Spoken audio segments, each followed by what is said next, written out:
You know, when you think of a fortress, you usually picture thick stone walls or maybe a moat, right? I mean, it's built to keep the bad guys out. Yeah, exactly. It's a defensive structure. Hmm. We build boundaries to stay safe. Right, but imagine if that fortress wasn't built to keep enemies out, but to, like, lock you inside with your own worst anxieties. Well, welcome to today's deep dive. Oh, this is a really fun one. We're taking a stack of research that completely flips a major cultural touchstone on its head. Yeah, we aren't talking about spaceships today.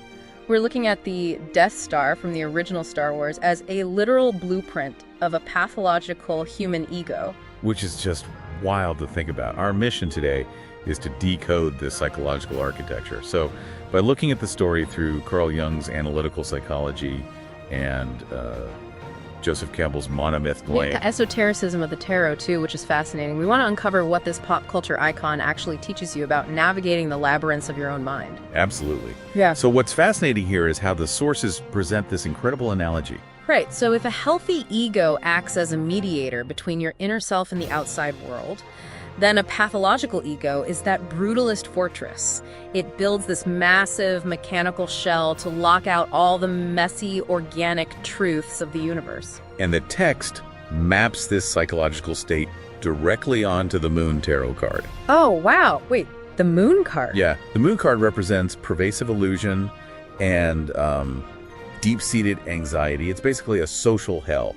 The space station functions as a black sun casting a shadow over the psyche.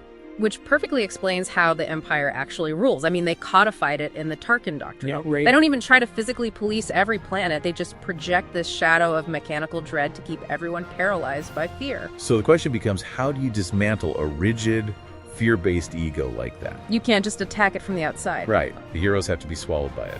Which brings us to the Millennium Falcon getting pulled in by the tractor beam. It's the classic belly of the whale scenario. But wait, I have to push back here on one detail from the text. Oh, what is it? So the essay claims the garbage squid in the trash compactor, the Dianoga, apparently named Omi, is actually force sensitive. Yes, it does say that. And that it acts as the literal crayfish from the bottom of the tarot's moon card. I mean, is this author just doing academic gymnastics to make a 70s sci-fi movie fit a medieval deck of cards? Well, it sounds like a stretch at first, sure. But look at the psychological mechanism at play here. The crayfish in the tarot drags you down into the murky unconscious. Okay, I see that. That descent into the watery trash is crucial. In alchemy, this is the nigredo, or putrefaction phase. Like a caterpillar melting into goo inside a chrysalis. Exactly. Before it can become a butterfly, it has to break down. The heroes enter that chute as disparate, selfish individuals. They have to be metaphorically crushed by those walls so their old individual identities can rot away. So they can emerge as a unified team. Right, because they need to be unified to rescue Princess Leia. And the text casts her as the tarot's high priestess. Why her specifically, though? Because she represents suppressed feminine intuition.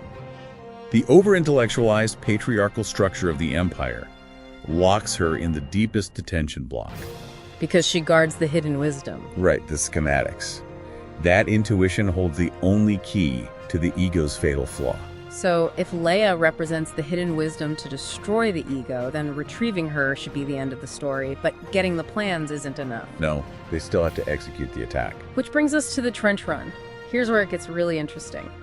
The essay completely reframes this scene. It's not a standard military victory at all. No. The trench represents the moon card's narrow, dangerous path between two towering skulls. If we connect this to the bigger picture, once you possess that intuitive wisdom, you cannot use the ego's own mechanical tools to apply it. Look at what Luke does. He starts the run relying on his targeting computer. The ultimate mechanical crutch. Right, but then he turns it off. The source calls this a literal act of egocide. Wow, egocide. Yeah, he actively rejects the technological logic of his oppressor. He surrenders entirely to his intuition, the force to shatter that lunar illusion once and for all. So what does this all mean for you listening right now? When you are paralyzed by anxiety, your brain's first instinct is to build a Death Star. To over-intellectualize and build massive walls of logic to protect yourself. Exactly. But this text argues that you can't logic your way out of a fear-based prison. You have to turn off the targeting computer of your ego. You have to surrender to the messy, intuitive feelings you're actually trying to avoid. It's all about destroying that brutalist fortress to reach the clarity of the sun. But that leaves you with a final, provocative thought drawn from the research. Oh yeah, I love this part. If destroying the Death Star just means escaping the moon's illusion, what happens when you inevitably have to face the Emperor? Right. Because the Source identifies him as the ultimate manifestation of the Devil card. I guess breaking out of the fortress is only the first step of the journey.